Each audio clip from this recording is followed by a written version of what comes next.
So while we're connecting, I will introduce Eyal Weizman, who will be familiar to, I'm sure, everyone in the room. Eyal Weizman is an architect. He is also an activist. He is the director of the Center for Research Architecture at Goldsmith's, University of London, where he collaborates with Susan Chupley, among others. He is the author of several books, including Forensic Architecture, the Documenta Notebook from 2012, and of course, A Least of All Possible Evils, one of his most successful texts, I believe. He is published in numerous venues. He's given numerous public presentations. He is a force to be reckoned with, I believe, in the world of documentary activism. Is he online? Oh.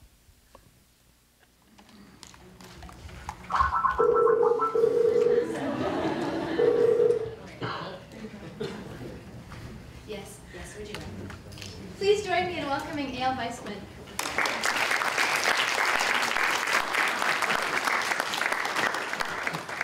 Hello, everybody. Can you see me? No. Not yet. Why is that? I just introduced you.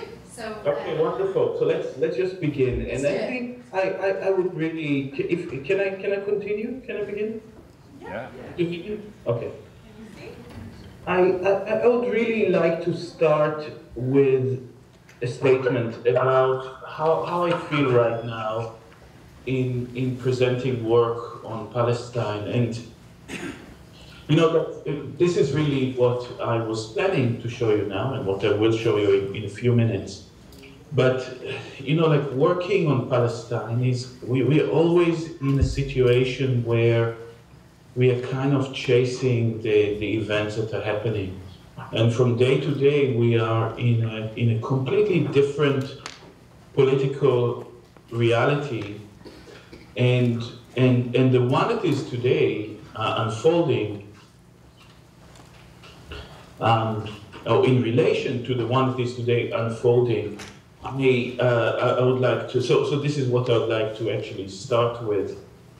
People are asking now continuously when and why a new wave of violence has begun. And I don't understand it. I don't understand what has begun and who has been sleeping in the last few decades. The occupation is not a situation or a political problem with negotiable solutions, as you know, as a big petition in the Guardian was now was published in the last few days. It's not the occupation is not something that needs resolution, which parties need to calmly agree upon. It is an ongoing form of organized violence and harassment and theft and killing and murder on a massive scale that invades every aspect of life and death under the single dominating state that we activists and also its victims now call Israel, single state. So the violence that is the occupation within 48 and 67 is enacted by house demolition and night arrests and assassinations and roadblocks and checkpoints and walls that steal Palestinian space and time by land expropriation, demolition of homes and villages, night searches, curfews, invasion, bombings, inequality before the law, unemployment, poverty, sewage in the streets, settlement expansion, raw settlement that are, as if there are no raw settlers, you know, raw settlers that burn people's houses and fields. So this is, the idea of operating in relation to that is identifying that violence is not something only what kind of erupts in front of your eyes in a bomb or with a knife, but a useful term is to think about it in relation to what Rob Nixon called slow violence, that is really the kind of preferable violence of the strong. And the slow violence is invisible and thus hard to grasp, it's hard to describe, and also sometimes hard to resist, but it's violence nevertheless. And we must call it like that. And that, you know, and slow violence might erupt in kinetic violence at one moment, but this is just a process of conversion of one to the other. So I don't think that the idea of negotiation right now is what needs to be put in relation to violence. When somebody is being violated or raped or beaten in front of you, you do not negotiate with them. You must stop it immediately. And I think that right now, what Palestinians and Israeli and international activists that are thinking about Palestine are trying to understand what it is, what are the mechanisms that we have right now at our disposal to do that. And it's a very dangerous time, not only because it's dangerous for civilians in Israel and Palestine, it is really dangerous because it is the future of that intifada that is at question. And now it's a moment where it will be decided. Is it going to be a popular intifada, a civil action that operates as I wish it would be? Both, it's everybody's intifada, not only, of course, you know, the Palestinian youth that are endlessly brave in the streets and in the checkpoints and in the walls, etc., charging at the Israeli army. There is no lack of bravery on that account, but the intifada, I think, needs to be an Israeli intifada as much as it's Palestinian, as much as it's international, and as much as it involves everybody electronically or physically in that situation. And this is something that we are continuously speaking about between us, and how to find where it should be in the streets of Europe, in the streets of Canada. Now I congratulate you for a new political reality that somehow kind of promises at least a certain nightmare that has it's a kind of an opening for perhaps something else to emerge with your politics. And we are thinking, what are the tools of action that we have? And what I'm presenting to you today, a kind of a form of civil action that involves forensic architecture organization that, you know, it is in London, but involve also human rights groups in Gaza, in Palestine, in the West Bank, in Israel also, organizations such as B'Tselem, and activists, again, in Gaza and outside, in an attempt to do one of the many things that we think is necessary in grasping to civil tools of resistance, i.e., how to make that stop. We don't know. We have nothing, you know, beyond throwing ourselves at the soldiers. What are the kind of the tools that activists, that academics, that artists, that architects could employ? And I think that this is one of the reasons that forensic architecture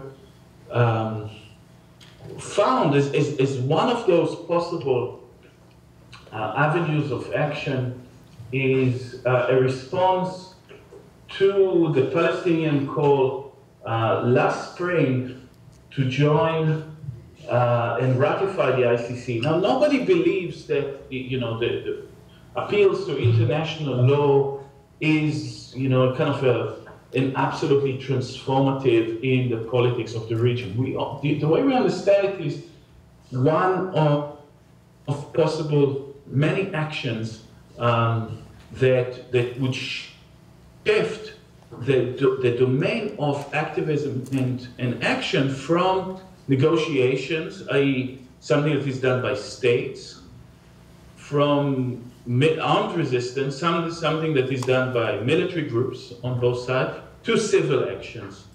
And it includes also other civil leverage of pressure, like BDS, like demonstration, and like petitions to the court. So the work that I will show you now is the analysis that a year-long analysis. It took us a year at Forensic Architecture to research one day in the Gaza war as evidence to provide both to put in a public domain, in through the media, through Amnesty International, which was our partner in making this analysis, and also through the ICC, etc. So we had to concentrate, we had to choose very carefully what are we looking at, and to try to find the specific day and the techniques to uncover something, very little,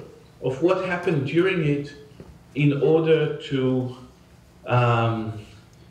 unpack from one day the kind of world in which that day could be, right? So it's a move that kind of goes across scales, kind of dives into the molecular level in order to make a kind of to be used as a part of a larger political claim and part of a larger action. Okay, let me start again. Back. I will say it's going to be otherwise a bit complicated. So here is a cloud, and here is the kind of the link to your conference here on post-atomic or atomic. It's a mushroom cloud. But you know, mushroom clouds are not the result of a nuclear explosion. They are simply a result of chemical and meteorological conditions that are in the atmosphere.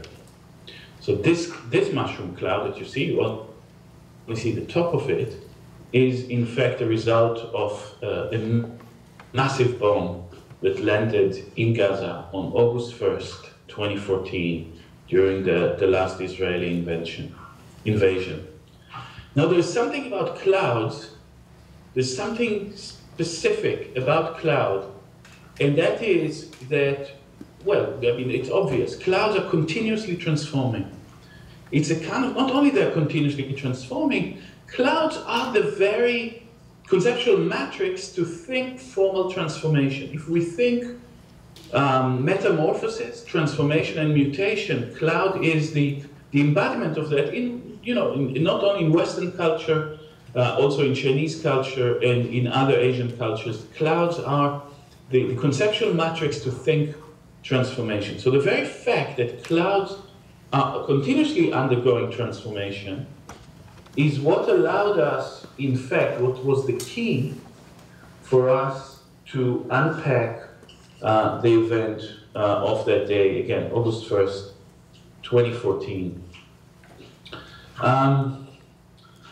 So, as I said, the war, the Gaza war last August happened in a different political, juridical, and technological space. It happened in a different juridical space because Palestine ratified the ICC, and in fact, the entire war was conducted as an exercise, not an exercise, an attempt, as a sometimes desperate and risky attempt by people in Gaza to produce evidence as the war was going on. So it was there's a kind of a shift in a mode of receiving violence during that war. It was not really only about documenting in a way like a documentarist or news agencies would do, but the actual drawing the forces in and collecting evidence that for war crimes, and that included not only the political groups and the armed groups, but the civilians in Gaza. It was a different technological space because the means to upload it online existed for the first time in a Palestine, in a Gaza campaign during that day. So next slide. And you can press play. I think it's blank. Oh, that should be a video. No, no, just the matrix of images. Yeah, that's actually yes, it is. If you put your cursor on it, you'd see there is a. You see, so all of those would be like that. Yeah. So effectively, what you see is stuff that is harvested online, although many of them bear watermark stamps by news organizations. These are really bits that were photographed by people during that one day. So we had a team, and people both from Gaza were sending us material. We had people here, our Arab-speaking partners and colleagues that were scanning the Arab language, social media, getting that, and also English language, etc., etc. But so we ended up with about 700 of clips and many thousands of stills. And situation was that we needed to reconstruct very carefully the events of that day from those testimonies. This is a new kind of testimonies. These are testimonies of people recording and uploading their experience in real time online. So the problem was, and this I tell you now will never happen again, because we've all understood it, both the Coalition of Palestinian NGO in Gaza and Amnesty and us in London, that we need a way to maintain the metadata on those clips, but as we receive them, almost none had metadata intact. Next slide. Some had. So in a situation like that, what you see is that you could see a timestamp, 10:52, I think, and you see a particular shape of a plume. And you know, whenever you'll see that plume again, this is that time. Next. But most often there wasn't. And can you play that? Yes, please. Okay. So here is a clip that was uploaded. In fact, the watermark here is saying the resistance. This is the resistance video. And you see that the videographer, a second before shutting off the video, reveals two shadow lines, and this would allow us to time and locate where this video is and where the bomb is. I will show you, I'll concentrate this presentation showing you again and again this one clip today and what you can see and how seeing in a digital age is in fact an act of construction.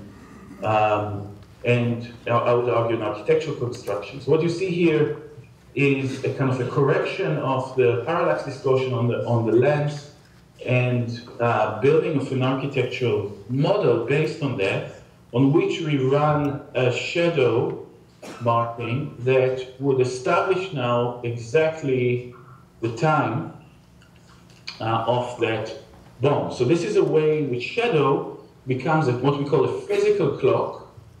Physical clock is in the absence of analog time.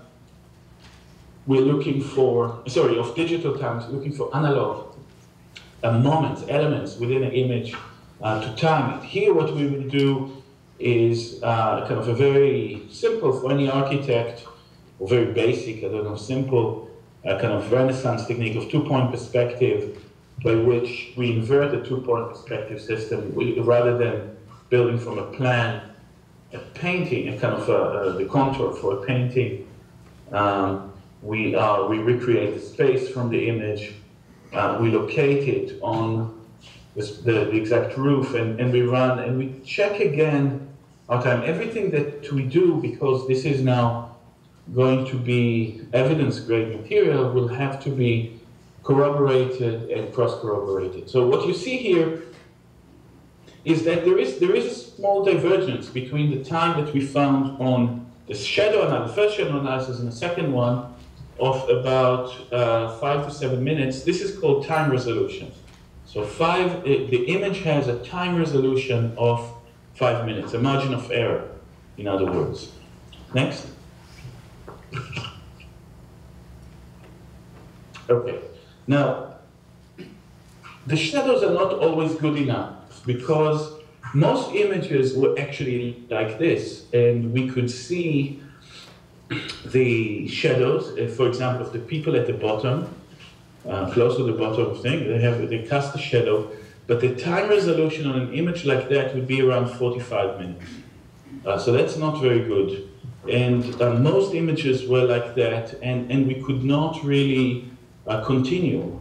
We needed to time and locate every image in order to build a narrative of what happened exactly during that day. Sorry? No, I thought somebody said something. Okay. So at some point, next please. We realized, sorry, this is good. At some point we realized that every image had some sky in it, about half sky, half earth.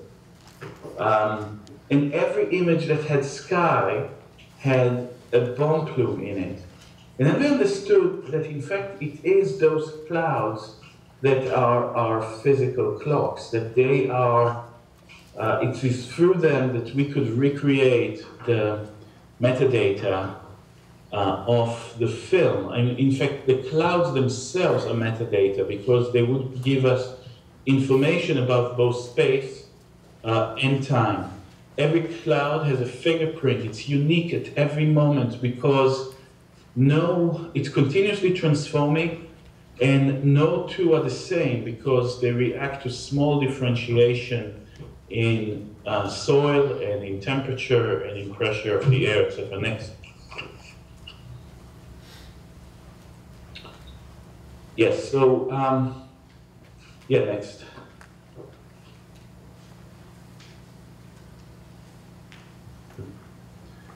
Yes, so we started to map and name each cloud. Sorry, that's good, yeah. And create a kind of a cloud archive, you know, in classifying and naming each cloud so that we could identify each cloud when we see it in another time. And we needed to understand what was going on in the next one, please.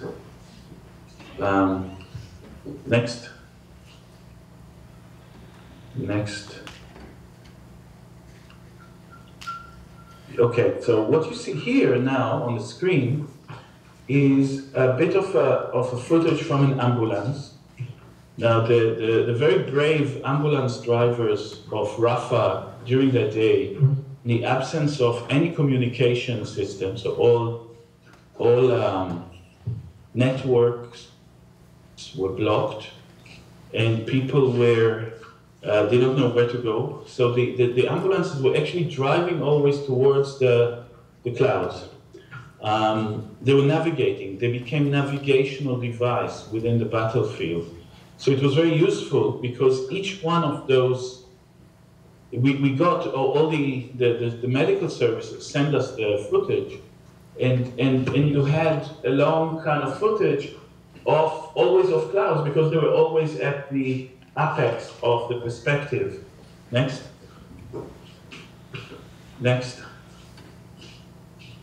So that we could identify next.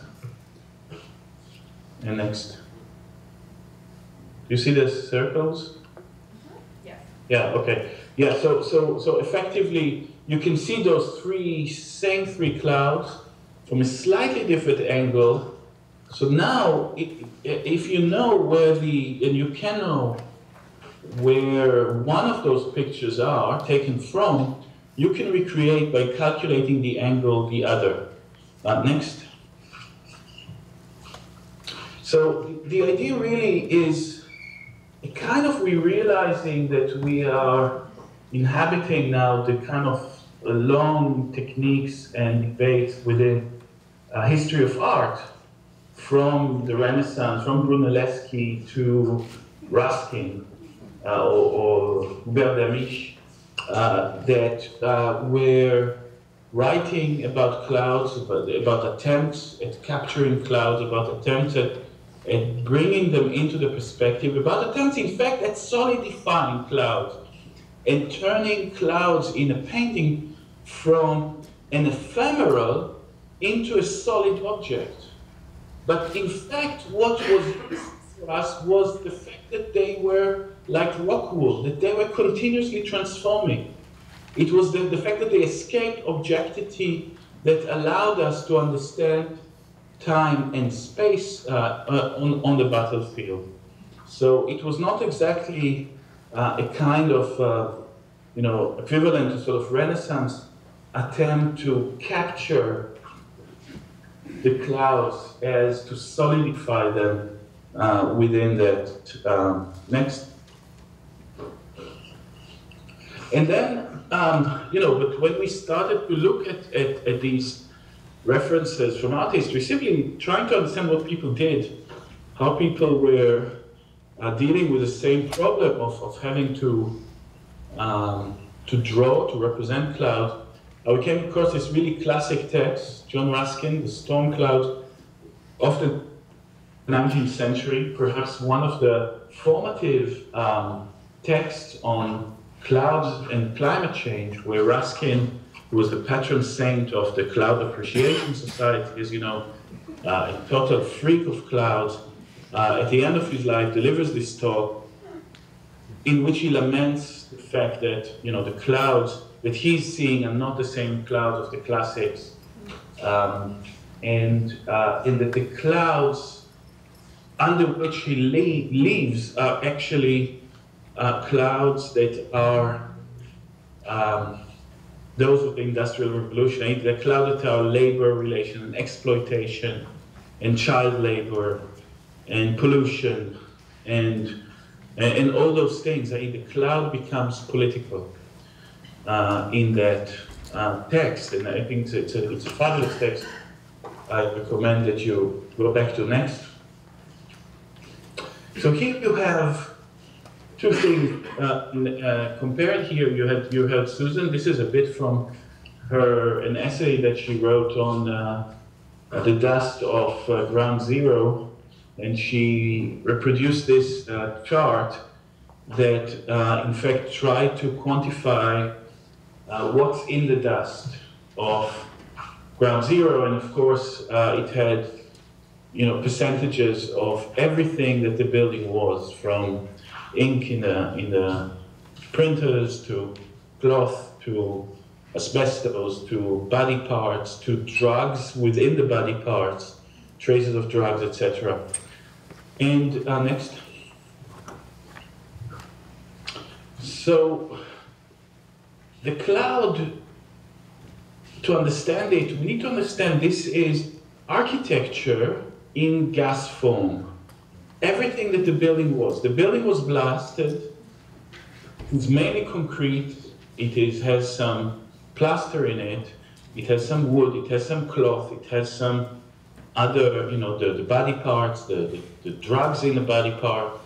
There's sand from the sandy soil of Gaza. So that is like soft architecture. It's everything the building is sucked up.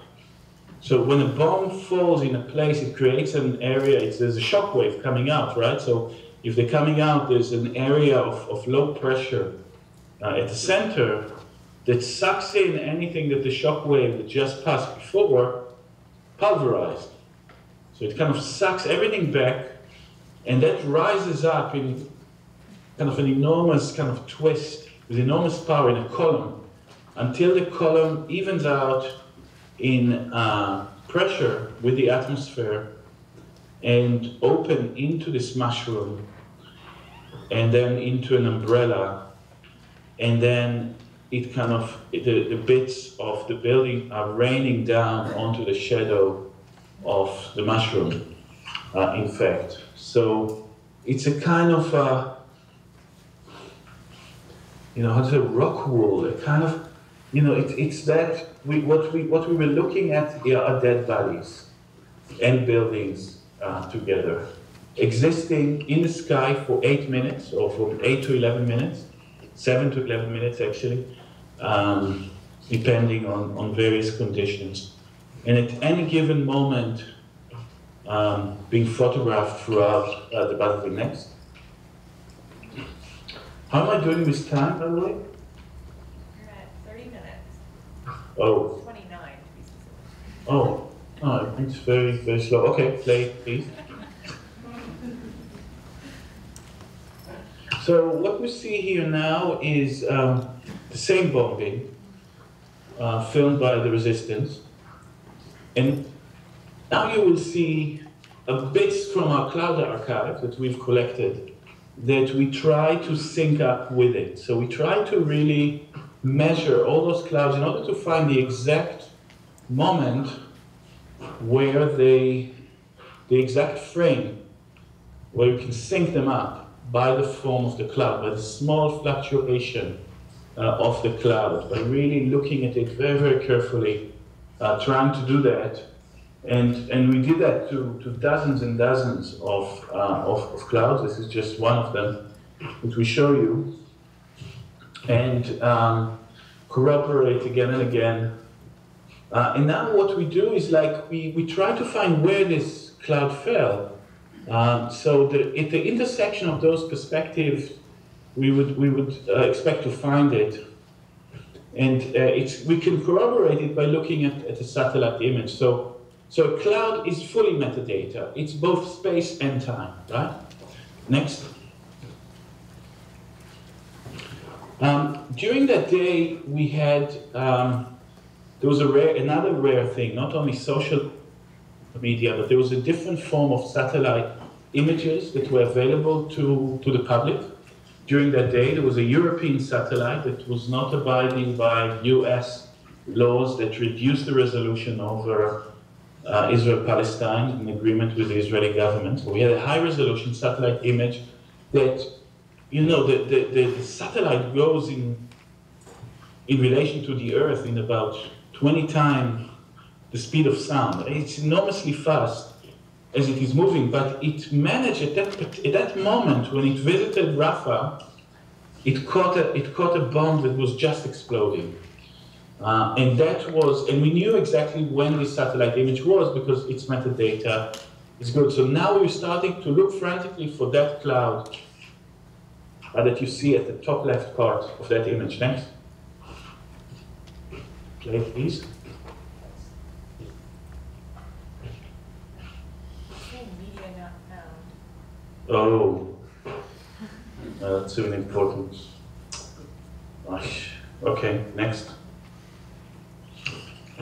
What you would see here is how we find this cloud. So, is the next one going? Yes. All right. So now we're trying to look, because we're looking very carefully at those clouds. We could see, we started to see something we haven't noticed before, and that is that on the clouds, or next to the clouds, we could see a freeze shot of the bombs themselves, and we're trying to figure out what bombs they were and when they fell, etc. So we had to establish the place where they fell, and now we would know. Here, and here you see now the bomb in mid-drop. A second. And we build it into a model, because to see images now, we need to see them in architecture, in relation to each other. This is what we call the image complex. I'll speak about it in a second. But because we can cut the frame at where the bombs fall, we can actually measure them on that grid and find the exact manufacturer. American-made one-ton bomb. So, it's a very technical matter, but there could be some good activism around that particular fact. Next. Oh. Okay, so play, please. Okay, so what you see here is the way of seeing images. We understand that, the image archive means not much to us anymore. When we have those this kind of floods and floods of images. What we need is an image complex, and that's a time-space relation between images in which architecture and urban models become the optical device in order to see those images. So we need architectural models in order to exactly time and space each one of those images. So it's a different form of an archive. It's an archive that is already kind of architecturally located. And what we were doing with it is basically starting to narrate the stories of the various victims and witnesses in space and time. Here's a hospital, behind it you see a bomb, etc. Architecture becomes an optical device and a means to view images. And you would see again and again that the bombs, the smoke plumes, become the hinges of the story. Here it's separate in a particular way, and you can identify it again in that image from a balcony where you see in the street people moving. I think pretty much my time is up.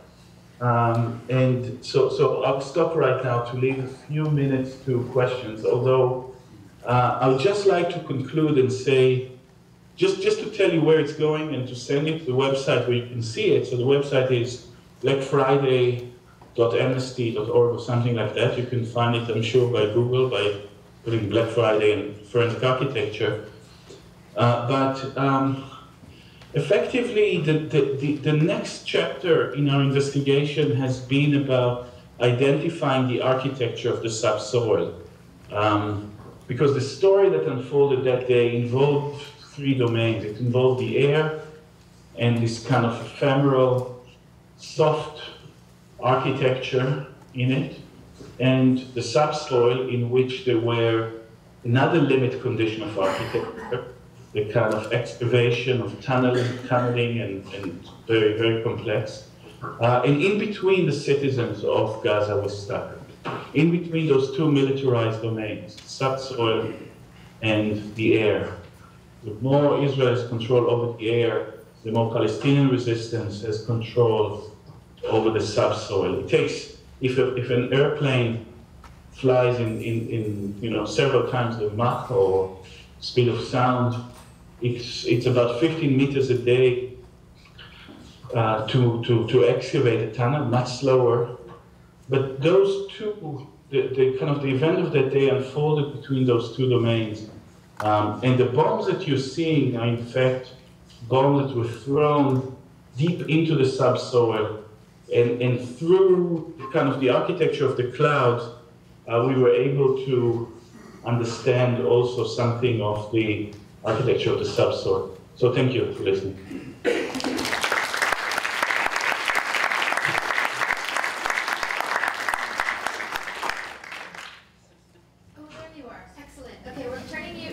To the audience, and we do have time for a few questions. We're going to steal time from the break for a few questions. I hope you all agree. So we'll open this up.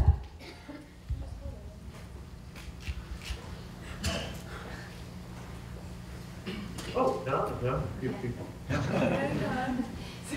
John just waved, I don't know if it's on.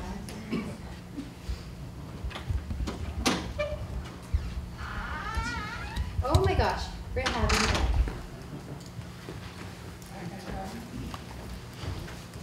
We got some political. You'll get one. Great. Here it comes. Here it comes. Can you identify yourself? Oh, sure. Hello, Eyal. My name is Rehab Nazal. I just arrived from Bethlehem. Thank you. Sorry. Go ahead. Okay. No, I heard you interrupting. Anyhow, I arrived, and since 3 days ago, and as you said, as you know already, there is an intifada in the making, and yes, it's not that the resistance movement have ever stopped, or resisting the wall or the settlements or the occupation ever stopped, but now it's massive and it's extending beyond the 1967. It's within even the state of Israel. My question to you, which struck me because I've been asked where is an Israeli movement, peace movement. And I said, I haven't really, I've been there for 3 months. I haven't met even with a single Israeli activist in Bethlehem, where Bethlehem the past 3 months has been a site of protest where the Israeli forces, occupation forces are confiscating 600 dunams of land. I haven't seen one. And my question is to you that we need an Israeli intifada. And I really would like you to elaborate on this and just paint a picture. I mean, all I've seen are soldiers and settlers while I am in Palestine. And I know 2 courageous Israeli journalists only who cover sincerely the situation, but I don't see anyone. So that's the first question. And a quick other question. It's a very interesting project what you presented. However, it makes me just go back to the ground where the protests are taking place now, the clouds on the ground. What I mean by this, like the protesters now are burning tires, okay, to make a barrier between the soldiers and between them so they can throw stones, especially with the new rules by Netanyahu to shoot those who throw stones. So these clouds and from tires, they're huge, tremendous. I don't know if you've seen those. How can we look at these clouds architecturally from your point of view in comparison to these clouds resulted from the sky by bombing? So these are on the ground, those from the sky. Thank you. Well, thank you. First of all, thank you so much for this question. And well, it's wonderful you made it here from Bethlehem now. And all my kind of sympathy and solidarity with what it took probably for you to make this trip right now through the bridge through Jordan, etc.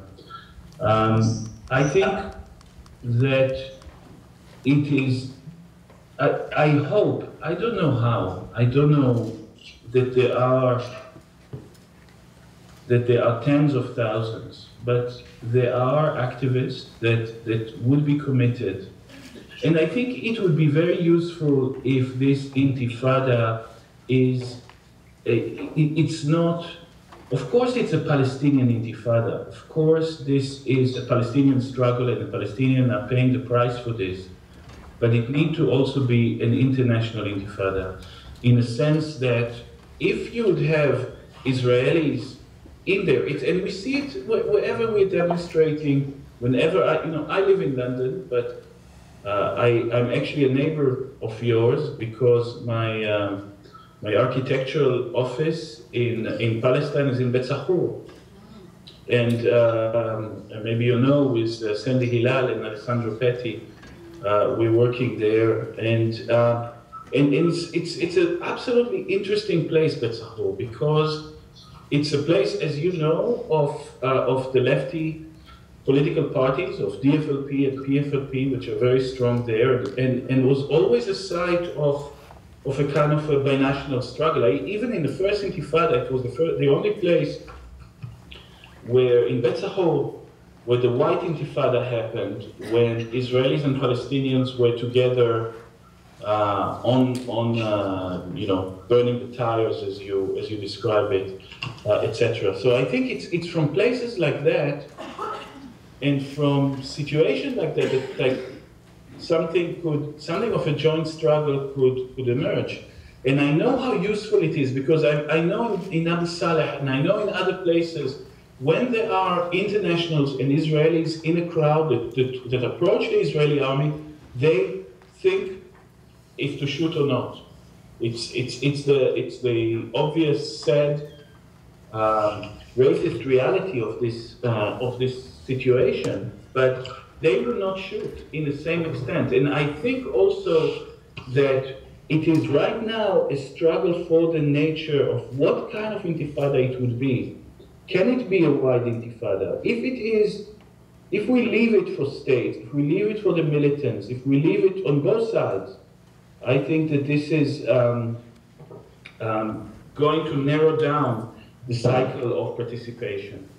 And I hope that not to be in a situation like that, although I understand why it might come and why people might feel it's necessary to make a sacrifice. Thank you.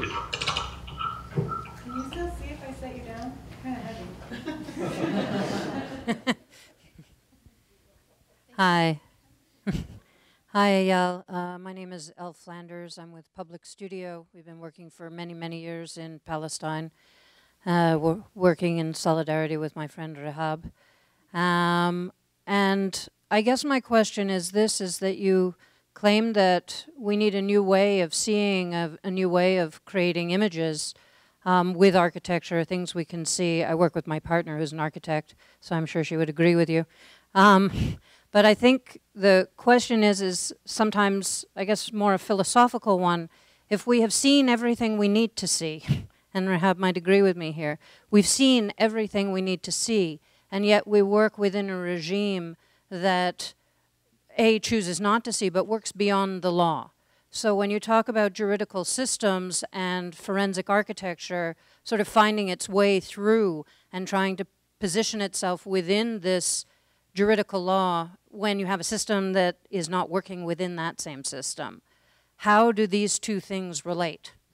Absolutely, I fully agree. We cannot rely only on juridical systems. I mean, and whatever we produce and whatever we produce together must be part of a much wider kind of constellation or forums, as we call them.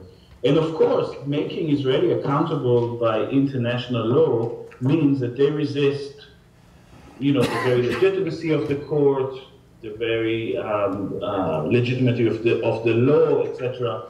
I think that we have an advantage, and we need not forsake it, that the international law is on our side.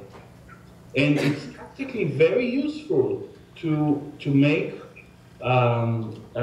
statements with it. Now, this does not mean that I am, you know, turning into a kind of legalized or wanting to turn a political struggle into a legal one, but very tactically, the minute that we can show, you know, American equipment and how it is being used, that is a hinge around, or a peg around which activism can be arranged. Of course, we've seen everything, and nothing that we do we should have done. What we are showing is just the very obvious. But sometimes the power of images is such that showing the obvious in a particular way, or at least, you know what, I don't even know that I can claim for it. I can just hope for it. That we are in such a situation of despair, of trying out so many things that I think we should not abandon any field because we think it's imperfect, like the field of international law, for example. Thank you. I think that we should all thank Eyal for joining us from London this afternoon, this evening for you. We really appreciate you being here with us and sharing your thoughts. And we wish you could have been here with us in person for the drinks later. But thank you on behalf of all of us. Let's all thank Eyal.